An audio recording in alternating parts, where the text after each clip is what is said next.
In the so-called era of good governance, another brutal incident of robbery has taken place in the state's border town in Sonamura subdivision. Not just a robbery, but the gang of robbers killed the homeowner. A gang of 10 to 12 robbers entered the house at night, tied up the hands and feet of the elderly homeowner and killed him, and severely injured his wife with a sharp weapon before fleeing. The deceased has been identified as Shanti Ranjan Das, age 80, and his wife's name is Namita Das, age 70. This brutal incident occurred in the Sri Durga Sangha area of Ward No. 4 under the Kalam Khet Gram Panchayat of Melagar, which falls under the Sonamura police station. Upon receiving news of the incident in the morning, police from Sonamura police station, along with a sub-divisional police officer and a large police force, rushed to the scene. The entire house was cordoned off as a police investigation began and local residents were questioned. It is known that the elderly couple live alone in the house. Their 3 sons, one of whom works for TSR and the other 2 run businesses in Agartala, were not present. When the gang of robbers entered the house and tried to snatch the elderly woman's gold jewelry from her ears and neck, the elderly couple fought back with all their mights.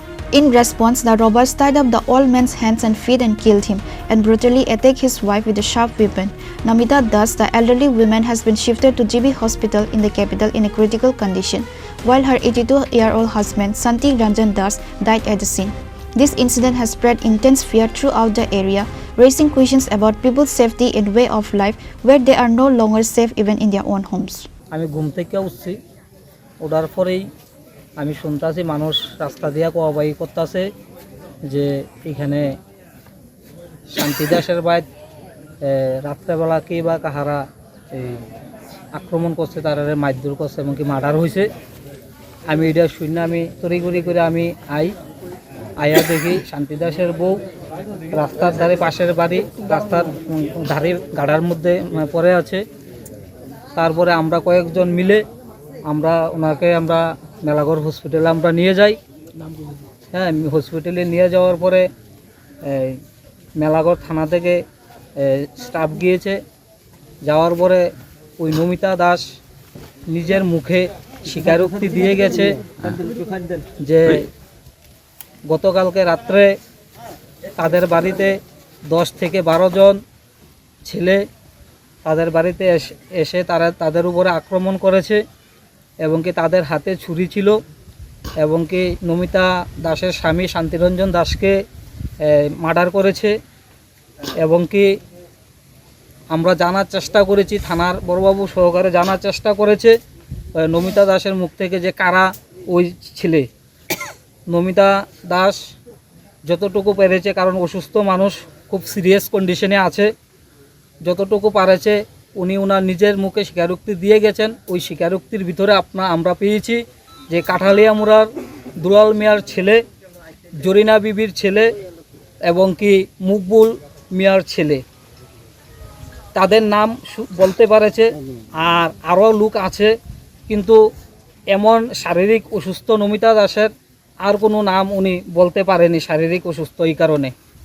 আরও লোক আছে, নমিতা দাস নিজে বলেছে আরও লোক আছে তাদের পেছনে, 10-12 জন লোক তাদের বাড়ির মধ্যে এসেছে। However, the police administration has announced that the Sonamura police have already arrested 3 people from Kathalia Mura in connection with the robbery.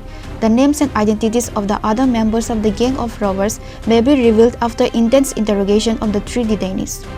Former Union Minister Pratima Bhumik along with Dhanpur MLA Bindu Demnath visited the house of Shanti Ranjan Das, who was killed during a robbery in the Kalam Khet area of Sonamura subdivision. In an interview, Pratima Bhumik stated that such incidents are a disgrace to society and urged the administration to immediately arrest the culprits and ensure they are swiftly punished.